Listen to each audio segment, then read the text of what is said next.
The TVWAN News is proudly brought to you by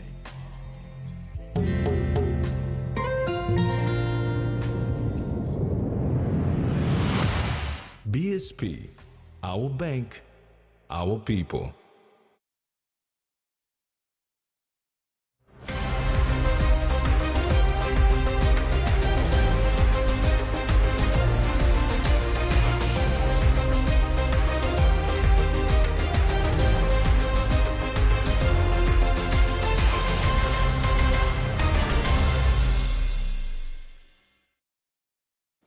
Good evening. Thanks for joining us. I'm Maricela Kelaton. This is TV1 News. And I'm Tracy Pa. Join me later in the bulletin for sports. Questions are being raised as to how 300 live ammunition made it past the primary screening point at Port Moresby's domestic terminal yesterday morning, bound for Mount Hagen. This is following the detainment of a man after he attempted to transport the 5.56 mm caliber bullets meant to be used in M16 rifles. The overall screening process at Jackson's domestic terminal is now under review, with police presence increased at the airport. Ammunition were destined for Mount Hagen in the Highlands region.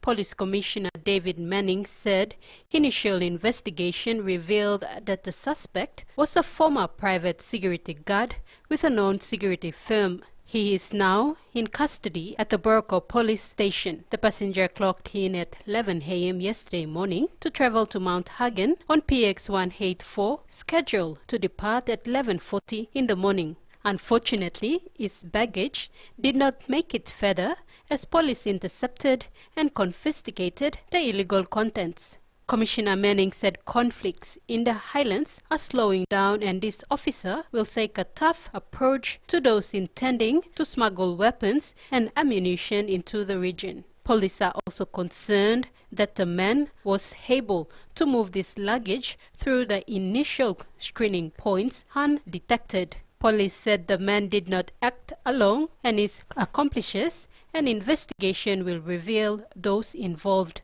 In response to this, the National Airports Corporation, or NAC, has taken over the primary screening point at the airport from the contracted security firm to prevent any compromise to the investigations. They will work with police to ensure no stone is left unturned. Tracy Pa, TV1 News. Leader of the opposition and member for Kendrian Gloucester Joseph Lelang has cautioned the Prime Minister and the Minister for Foreign Affairs James Marape's move to establish PNG's new embassy in Jerusalem, Israel. Lelang said Jerusalem is a disputed territory between Palestine and Israel, and opening an embassy in a disputed area may not be a wise move. The establishment of a PNG embassy in Jerusalem has sparked negative reactions from the opposition. Leader of the opposition, Joseph Lelang, today released a statement cautioning the government to be careful when establishing embassies in foreign countries. PNG will join the United States and a few nations to have their embassies in Jerusalem. He called on the government to come clear on what strategic interest to the nation will this decision serve the 10 million people of PNG.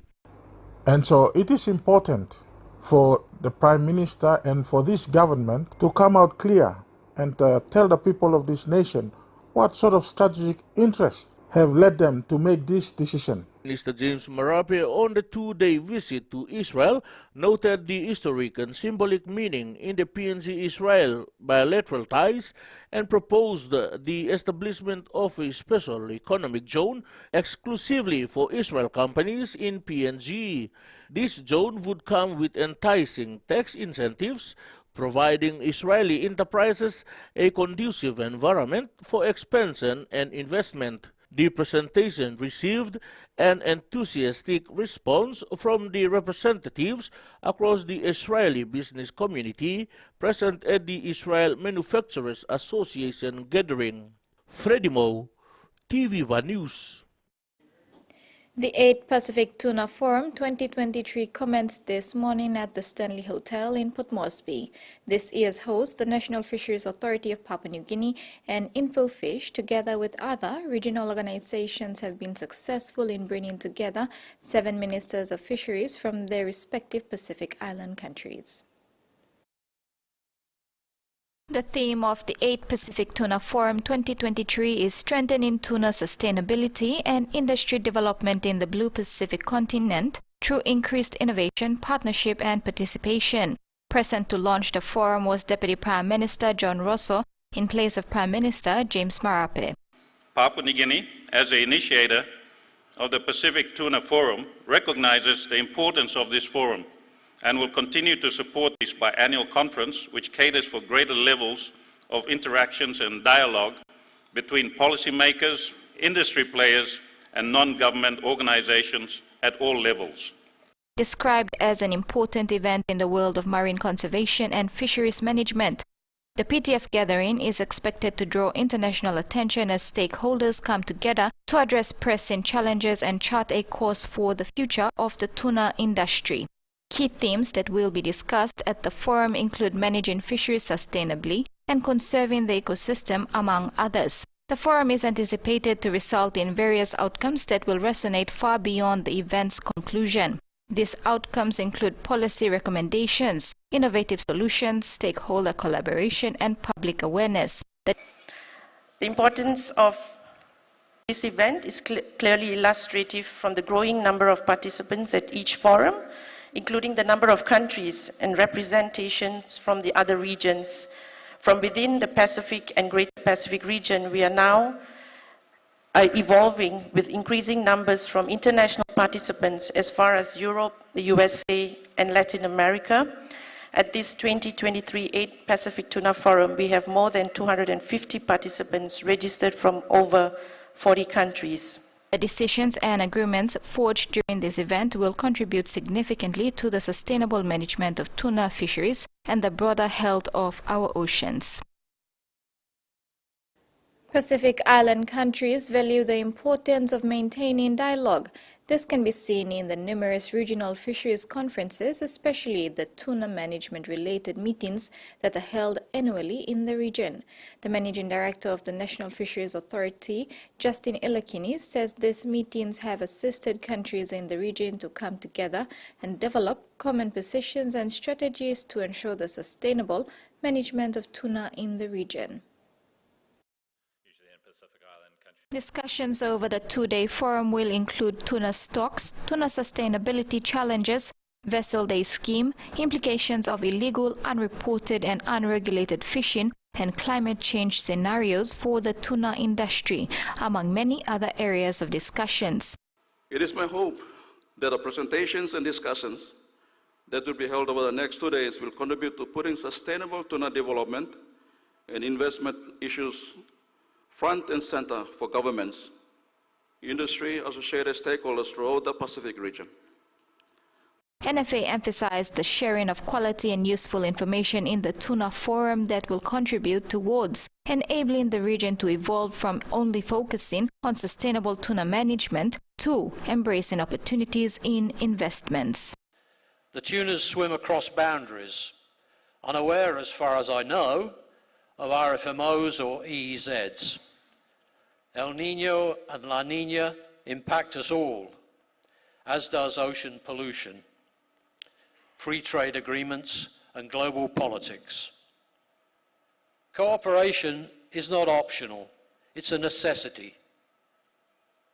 And there can be no cooperation without understanding. This forum is an opportunity to further such understanding. And we now have a long list of distinguished and knowledgeable speakers, each of which will, I'm sure, have plenty to tell us that will be both informative, insightful, and useful. Despite the release of treated radioactive water to the Pacific Ocean last month, the Pacific Island Forum says it has no power to represent member countries to raise a voice against it. PIF Secretary General Henry Puna said the Secretariat was in no man's land. Mr. Puna says the Secretariat is merely an implementer of the decisions made by respective government leaders, and it was up to the leaders of affected nations to take it up as sovereign nations on their own. Mr. Puna says there is a divergence of views both within the membership countries of the Secretariat and the scientific community. Among our membership on the safety or otherwise of the discharge of the out-treated water from the Fukushima plant. And given that, it really puts the Secretariat in no man's land. I have my own views, but I'm not allowed to say that. But I do sympathize with our civil society who have, led the charge, I guess, to express their disappointment at what is happening. But given the divergence of views, not just at the political level, but also at the technical level, that the scientific community is not agreed on whether the water is safe or not. So, let's just accept that there is a divergence of views, and hopefully the matter will come up for discussions at the upcoming forum in Rarotonga, and our leaders can revisit this issue. You're watching TV1 News. Stay tuned for more after the break.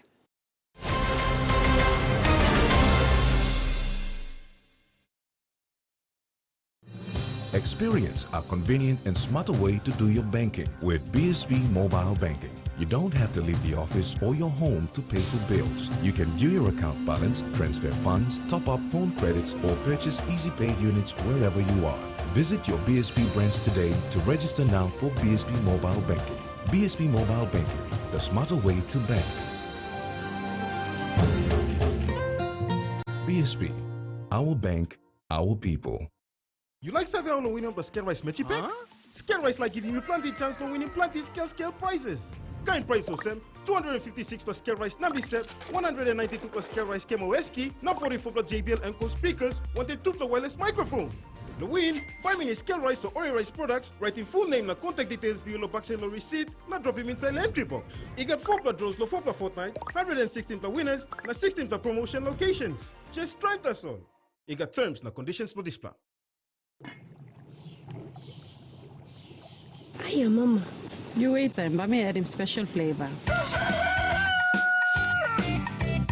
Put in more flavor, put in more taste. Magical cuddle, get up and big smile on face. Time for Kim chicken, a great fumu too. Sip, sip, the moo, yes, magic on you. Maggi, the taste PNG loves. Open lens.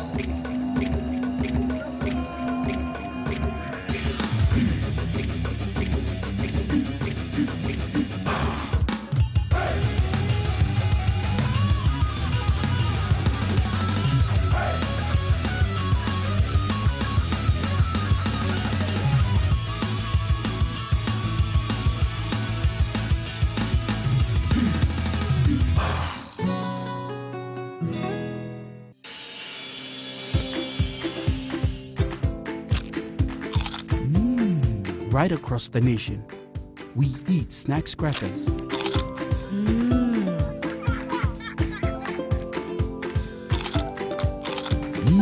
Emi trubla. All get a young planalapun, only like him snacks crackers. Only make him here, no PNG, one-time lay biscuit company.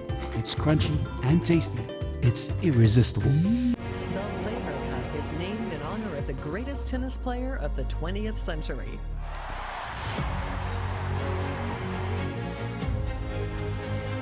Rivals become teammates.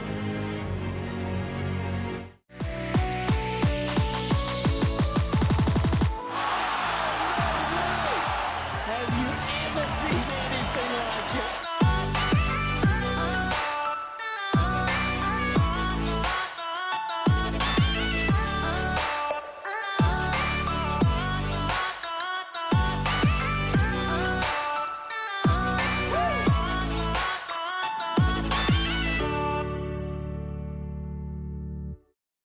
Unique character. Unique chemistry. FIBA Basketball World Cup is the peak of the game. It's the toughest competition in the basketball world to win. That is why I will be there. Because when you win for one, you win for all.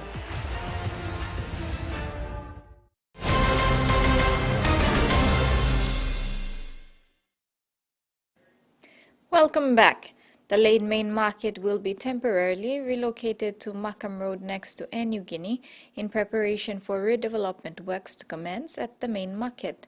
This was announced in a breakfast session this morning at the Leh International Hotel hosted by the Leh Chamber of Commerce and Industry. Members were also given a timeline of when the project is expected to start and when it is expected to end. The Leh Main Market Redevelopment Project, valued at 42 million kina, is led by the New Zealand government and supported by its Australian counterpart and Leh City Authority. This morning, the Leh Chamber of Commerce and Industry facilitated a breakfast session to update its members on the temporary facilities that will house vendors on Makam Road next to Air Niugini, while construction begins in early 2024 for the two-story facility. Engaged to manage the design, construction and commissioning of the project is the Economic and Social Infrastructure Program. It's the construction of the temporary market, which we are about to start this month, and it will be close up to 4 months. Timano explained that the temporary market will primarily host fresh fruit and vegetable traders and will operate in the same manner as the current main market. Stage 2 will be the main market preparation, where the current facility will be demolished to clear the site for Stage 3, the redevelopment of the current site into a new two-story dual pavilion market. It will have SME kiosk, green spaces, customer parking, dedicated vendor drop-off and entry points. So it'll improve the health and safety for vendors and patrons of the market. The Australian High Commission's Second Secretary Infrastructure, Jane Livesey, said the new market will cater for 1,300 vendors and small and medium enterprises in a safe, accessible and inclusive venue that will meet the region's current and future needs. It will also reflect the local environment and the culture of Ahi landowners. She said the design of the new market is still in the discussion phase, but the Economic and Social Infrastructure Program will give regular updates through the LCCI. Susan Oreape, TVWAN News.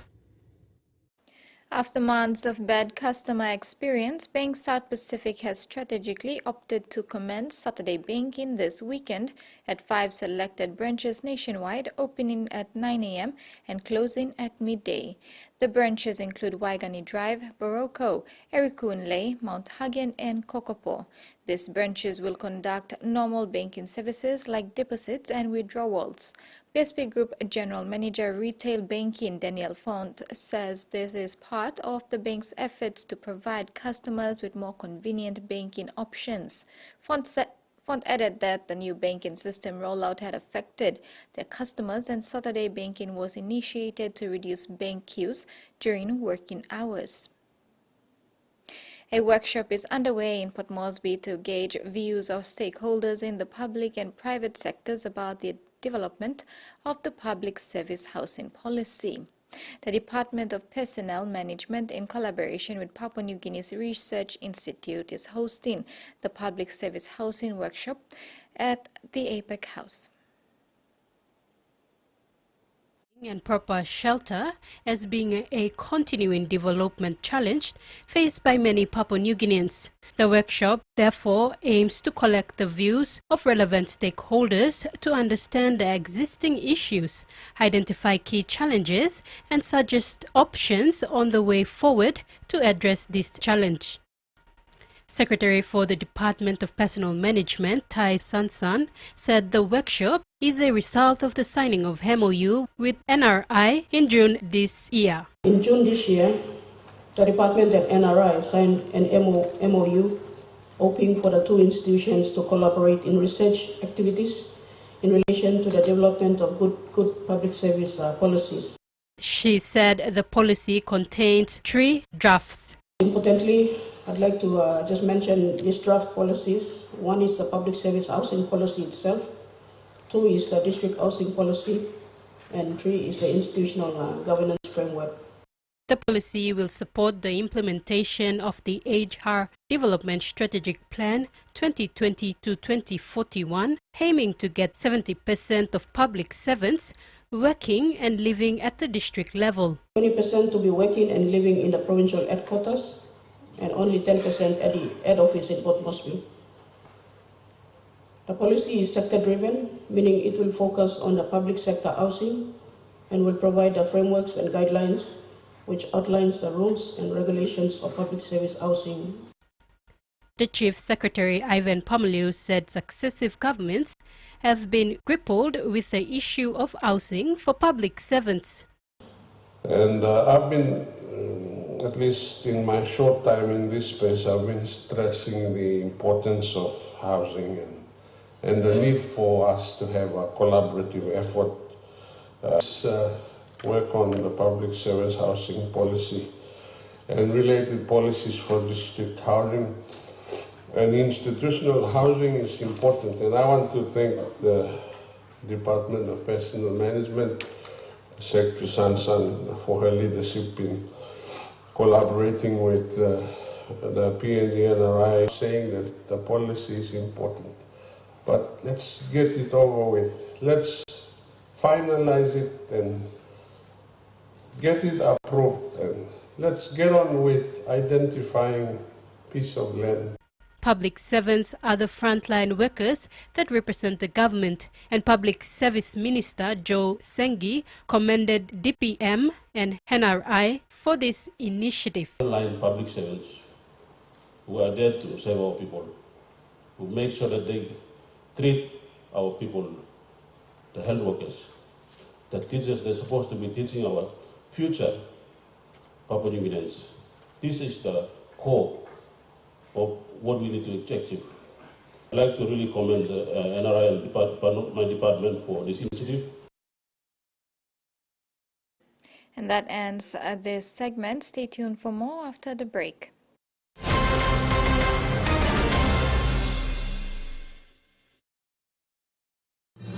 Experience a convenient and smarter way to do your banking with BSB Mobile Banking. You don't have to leave the office or your home to pay for bills. You can view your account balance, transfer funds, top up phone credits, or purchase easy pay units wherever you are.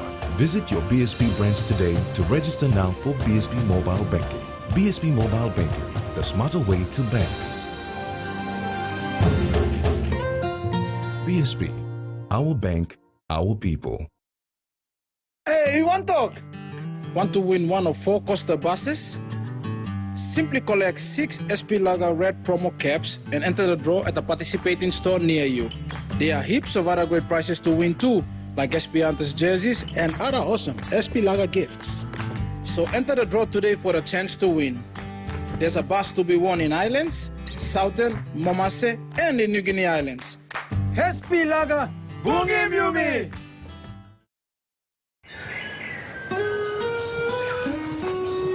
From the rich soils of the highlands, the finest coffee has been grown by generations of Papua New Guineans. Expertly blended and roasted with over 80 years of experience, making the finest cup of Nescafe New Guinea blend. PNG's own coffee. A quick favorite meal for the day does feel good. Snacks noodles is my choice for a simple meal. It is easy to prepare and fast to cook. And with a touch of flavor and ingredients, quality noodles that can be cooked and enjoyed in many different ways. You see, my whole family loves it. It's made here in PNG and comes in different pack sizes. Snacks noodles, tastier but you like you more. When you're spending time with family, when you've got a big day ahead, when you have given it all you've got, when you're putting on a feast, that's when you want the best. That's when you want Flame Rice. New Flame Rice. Win him all getter. The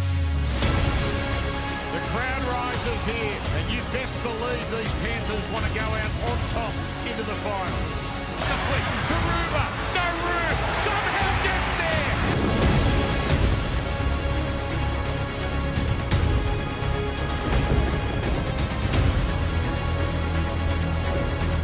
Walker got it back off the rebound. It's a try.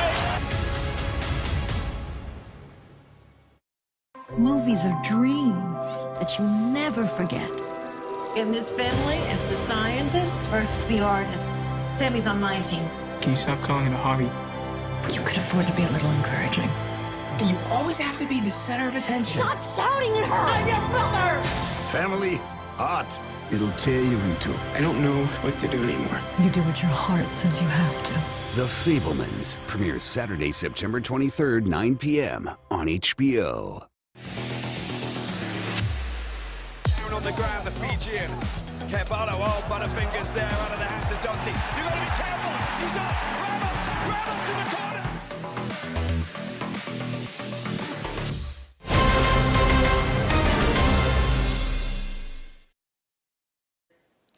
Welcome back. In regional news, Vanuatu's new Prime Minister Sato Kilman has wasted no time in outlining the new government's priorities and vision. Speaking after his election, he highlighted 4 key areas where his administration will focus its efforts: the economy, social sector, public sector, and foreign relations. In terms of the economy, the Kilman-led government aims to create an improved business environment that enhances participation by Ni Vanuatu citizens in economic activities. They plan to expand trade relations by reviewing existing agreements and opening up new export markets. A key objective is to increase tax revenue through a fair and transparent taxation system. The government also intends to generate employment opportunities for all Ni Vanuatu citizens and ensure that rural communities benefit from the tourism sector. Russian hackers are claiming to have stolen almost 5 terabytes of data in a string of attacks on Victorian companies, including around 10 years of patient referrals from a Melbourne pathology clinic. We know of at least 4 Victorian businesses that are claiming to be targeted, including a Victorian-based pathology company, Tissue Path. A spokesperson from that company says information like Medicare numbers and birth dates, names have been stolen through 10 years worth of referral data. They've apologised for the breach. They're saying they're reaching out to those who have been impacted. The other businesses targeted include Strata Plan, which is an owners corporation service provider, Berry Plant Blackburn, a real estate agency, and Tisha Liner FC Law, a business and property law firm. Black Cat, which is a Russian hacker group, has claimed responsibility, and they say they've had access to 5 terabytes worth of data. What are the hackers threatening to do with it? Yeah, well, this is a ransom attack, which means the hackers are demanding money in exchange for not posting that data on the black web. These companies aren't cooperating with those hackers. That's the advice from authorities. They've also reached out to local authorities here in Australia to help them. We understand that these data breaches are linked to an IT service provider based in Melbourne. That company is called Core Desktop. They say one of their clients may have been compromised through a phishing scam. How that works is a phishing scam is when hackers send what appears to be a very legitimate looking email, very convincing often. Somebody has innocently clicked on that email, and then through that means the hackers have been able to infiltrate an encrypted server.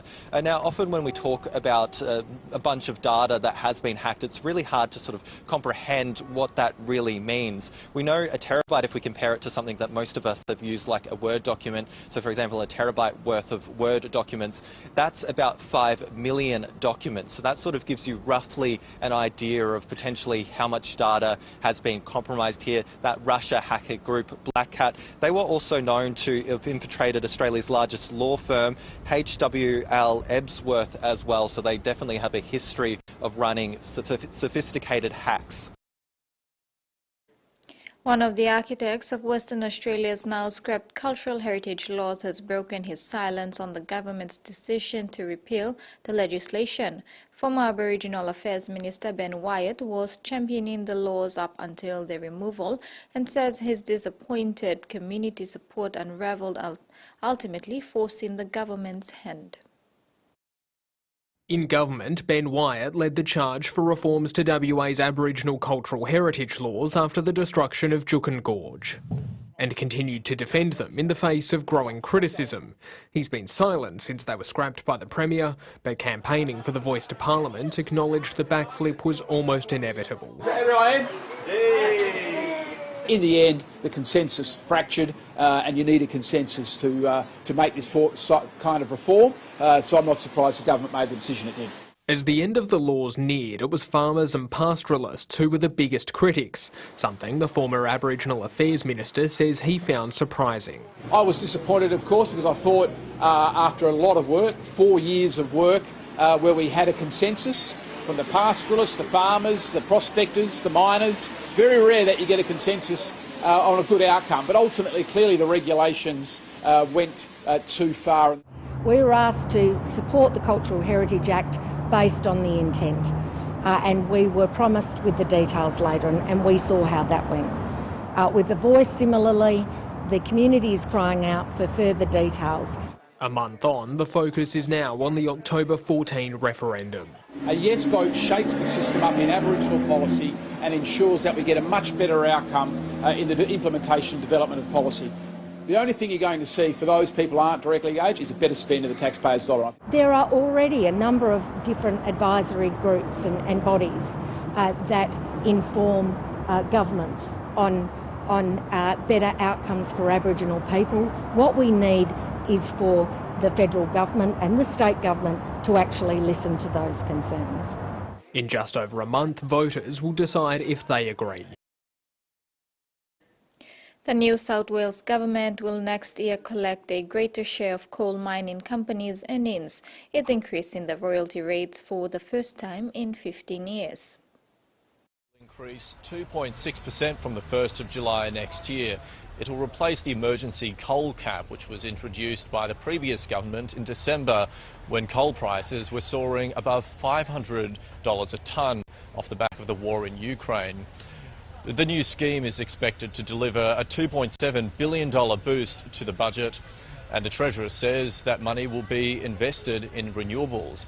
He insists that the changes won't drive up household power bills, and if there is any change, it will be negligible, but acknowledges that not everyone will be happy with the new scheme. He does say, though, that it follows extensive consultation with the industry. It's fair to say industry doesn't agree with some of our price forecasts. It's equally fair to say that industry would prefer no change to coal royalty rates, but we think we've gotten the balance right.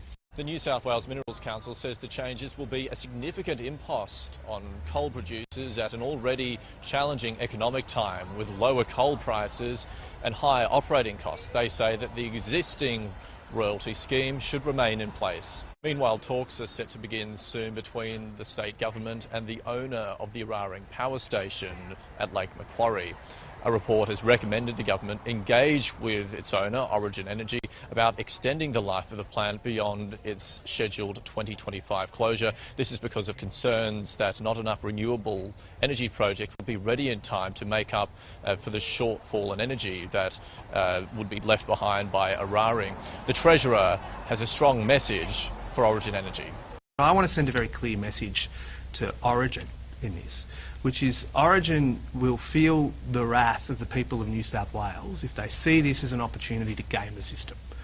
We're going to have some tough conversations with Origin in the near term. Origin have done very well from the previous government's failed privatisation. Origin should expect this government to engage with them in a pretty tough manner. Tough talk there from the Premier. 2025 isn't too far away, and so you can expect negotiations will begin soon. The government is still giving no indication of how much they think that any deal could cost taxpayers to keep Eraring open. Back home, now to the finance news. The kina closed unchanged at 0.277 US dollars in the interbank market. At Bank South Pacific, our kina was buying 0.2695 US dollars, 0.4201 Australian dollars, 0.2436 euro, and 39.44 Japanese yen. Looking at commodity prices at New York close, gold, coffee, cocoa, and palm oil closed higher, while copper, crude oil, and copper closed lower. And on the stock market, Dow Jones closed lower, ASX closed lower, and all ordinaries closed lower as well. And that ends the news segment. We'll have the sports news after the break with Tracy.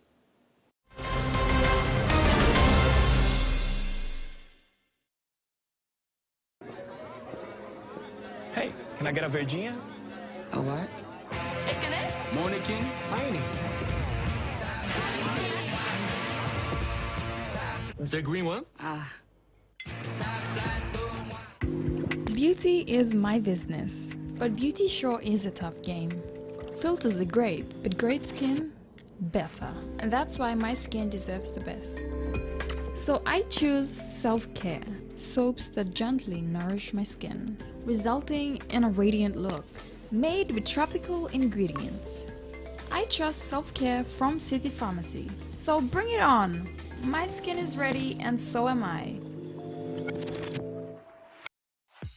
Winning Hop Monimak belong 400,000 kina on-time roots rice. 600 per month mere by winning 500 kina each or get a fortnight na by got form ng big blow winner belong 25,000 kina each. Long enta, buy 10 kg roots medium grain rice, katim logo lo front long bag, write team name na number long you long backside na putim long entry box long all participating store. Roots big for cash giveaway. No can miss out. Terms and conditions is up. Get ready for more! Digicell's new Big Plus Supersize Data Plans. Now with more options, more plans, and more time. Choose from our daily plans, now valid for 24 hours, weekly plans, or even a monthly plan from our suite of Big Plus Supersize Data Plans. All with more data and starting from as low as 1 kina. Yes, you heard right. What's up, Asol? Yes, yeah! Only Digicell's Big Plus Supersize Data Plans gives you more. Activate today on My Digicell app or dial *675# only with Digicell. I'm a sinner, but I'm no criminal. We need you back in that pulpit so you can get me back on that stage. You ain't really getting that many beats, baby. Shake it for the Lord. Shake it for the Lord. I said, shake it for the Lord. In my heart. For the Lord. Showtime. Honk for Jesus, Save Your Soul. Premieres Saturday, September 23rd, 9 p.m. on HBO. Australia's favorite chef is taking you around the world to meet amazing people. Teach me how to make this one. Experience delicious food. Bon appetit. And discover the most incredible flavors. Yum. Nice. This is a culinary expedition on a budget. 50 rupees. That's a deal. Whoa. Cheers. Around the world with Mano Fidel, a brand new series coming soon on Outdoor.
Thanks for staying with us. In sports, the Leh City FC has received new jerseys, courtesy of the taxpayers of Leh. Leh City Authority has come on board to support the football club following the withdrawal of Leh Biscuit Company this year. When presenting the jerseys, Leh MP John Rosso commended the team for persevering in the last couple of months in spite of their difficult situation. The past few months had been tumultuous for the Ley City FC, from its withdrawal in June from competing in the National Premier League season to losing their longtime sponsor, the Ley Biscuit Company. When presenting their new jerseys on Saturday at the Ley Yacht Club,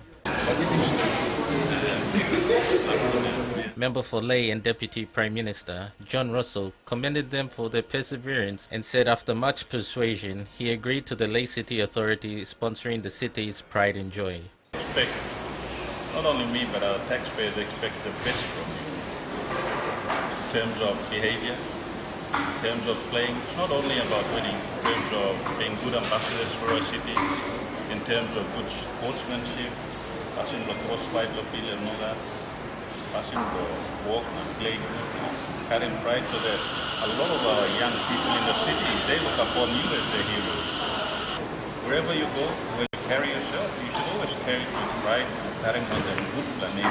But the sponsorship from this year is from government. So I have to follow government financial rules and regulations when I offer the sponsorship.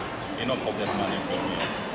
So pocket money from here, then everything is easy. But this is money from taxpayers, so I have to make certain all the rules, financial regulations of the community will take the work with two players to ensure that accounts are open properly, everything is done properly, there is accountability.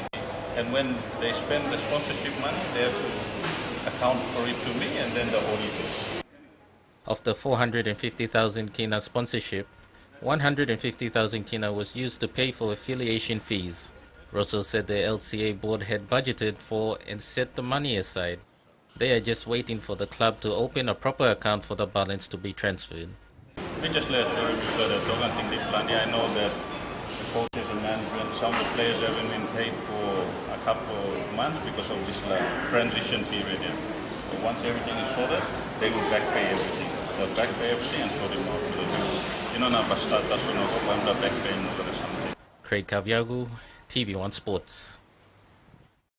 And City Governor and patron of Port Moresby Vipers, Powers Pakop, has praised PNG National Rugby League competition and major sponsors for successfully delivering another season.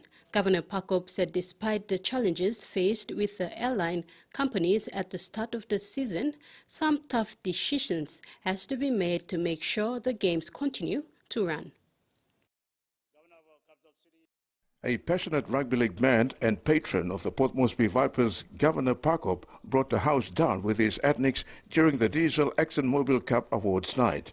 At least he was able to add humour and laughter to what was an already fun-filled evening, celebrating the teams and individual achievements and accomplishment of the 2023 season. All of us who are franchised from the provinces, on their behalf I want to thank Mr. Andrew Chow and the board of the NRLC for managing the competition this year, this season. As I said, some hiccups, but otherwise a very successful season, very tough season.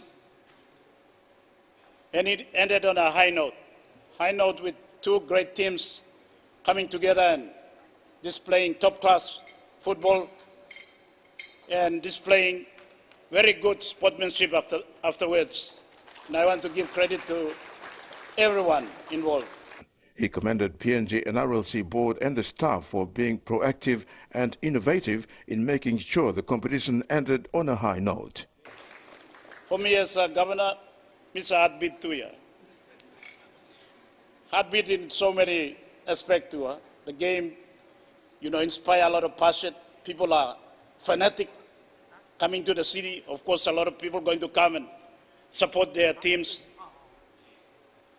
At the same time too, all my supporters here in the city, Miox on one side and Lahan is on one side. I'm hard too, yeah. How maybe go on this side or this side? Okay, each way bet. But I thank all the fans as well for throughout the whole season really supporting their teams passionately in all the venues up in the islands, in Ley, in Rabaul, Kimbe, here in Port Moresby, perfect.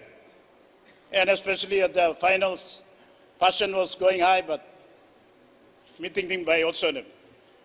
Governor Parkop again reaffirmed Digicel CEO Colin Stone's earlier statement about making the game a uniting force, bringing people together from different cultural and traditional backgrounds as one through sport. He concluded in congratulating all the 12 franchises, particularly the two grand finalists, Miox and Lahanis, for providing a grand finish to this year's season. Terry Longwood, TV1 Sports. Prime Minister James Marape has extended his heartfelt congratulations to the Hanger Miox for their impressive 26-6 victory over the Gorkha Lahanis in the Digicel Cup Rugby League Grand Final, which took place on Sunday, September 3, 2023. Marape also commends Gorkha for displaying exemplary sportsmanship in the face of defeat. Prime Minister James Marape has expressed his enthusiasm for the Enga Miox triumph, emphasizing the significant role this win can play in uniting the Enga province. In light of ongoing tribal conflicts in the province and the concurrent Pogara Development Forum, Prime Minister Marape called upon the people of Enga to unite as one community, laying down their arms in tribal disputes and facilitating the smooth progress of the Pogara Development Forum. Marape also recognized the unwavering support of Governor for Enga, Peter Ipatas, and Governor for Eastern Islands, Simon Sia, who have been staunch advocates for rugby league in their respective provinces. He says the resounding victory for the Enga Miox not only makes a significant sports achievement, but also serves as a powerful reminder of the capacity for sports to bridge divides and bring communities together. Freddie Moe, TV1 Sports.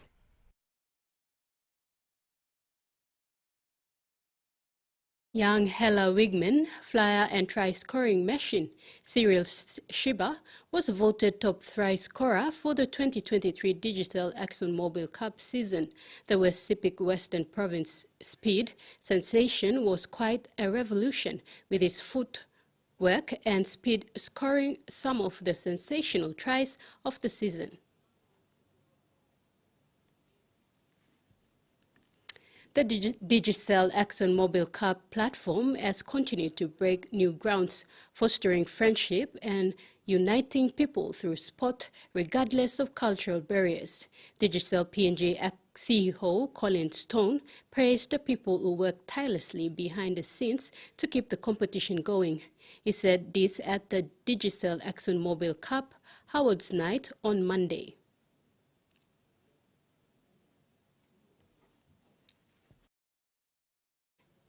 And before we go to the weather report, Transport and Civil Aviation Minister Walter Snowbelt is currently in Jakarta attending the high-level dialogue on sustainable transport in the Association of Southeast Asia Nations, or ASEAN, at the invitation of the Indonesia Minister for Transportation, Budi Karya Sumandi.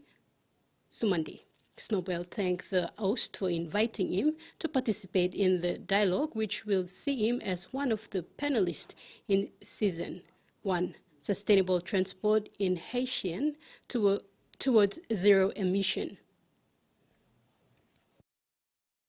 Minister for Transport and Civil Aviation Walter Snowbelt in his address says PNG's participation at the 5th Pacific Energy and Transport Ministerial Meeting and the 10th APEC Transportation Ministerial Meeting in May 2023 advocated the same message on sustainable and inclusive transportation through collaboration with governments, private sector and development partners within the Asia-Pacific region, and to share best practices in their endeavor to mitigate and achieve low emissions from the transport operations. Mr. Snowbelt also participated recently at the 3rd Pacific Ministerial Meeting on Meteorology held in Fiji in August 2023, and discussed related issues with a desired outcome for the weather-ready Pacific under Pacific leaders endorsed a framework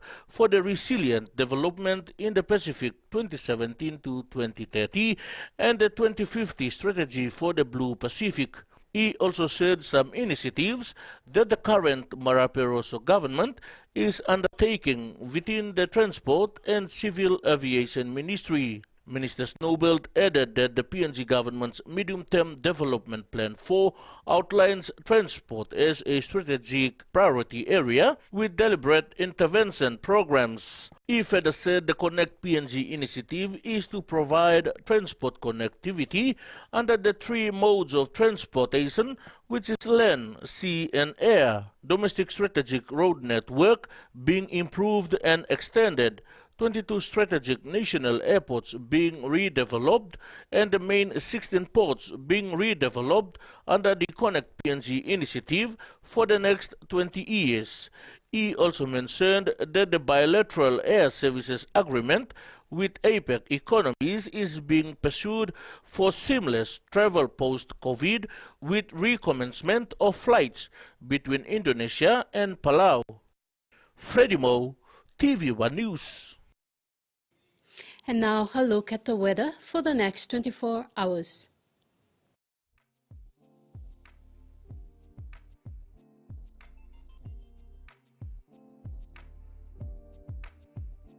Momase, isolated showers and thunderstorms with cloudy conditions. Ley, partly cloudy. Medang, Wewak and Vanimo, mostly fine. Highlands, isolated showers and thunderstorms scattered over Hela and Henga. Mount Hagen, few showers. Goroka, brief showers. Mendi, few showers and possible thunderstorms. Southern, isolated showers with windy conditions. Port Moresby, possible inland thunderstorms. Kerama and Popondetta, possible brief showers. New Guinea Highlands, isolated showers and thunderstorms with windy conditions. Lorengau and Kavieng, possible brief showers. Buka, few showers and possible thunderstorms. Ocean focus for the next 24 hours. Coral Sea, seas rough with southeast winds of 20 to 33 knots. Pacific Ocean, seas moderate with east to southeast winds of 15 to 20 knots. Coastal waters focus for the next 24 hours. Waters of Finchefan, Tau, Vitia strains to CSE to Kaukar Island, seas 2 to 3 meters, rising to 4 meters at times. Waters west of Long Highland to Medang to Wewak to Vanimo and northern PNG or Indonesia borders. Seas 1 to 2 meters, rising to 2.5 to 3 meters along warning seas.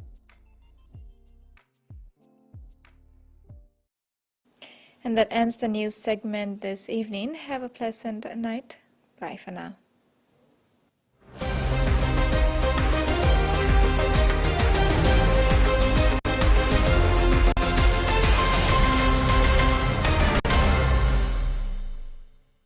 The TVWAN News was proudly brought to you by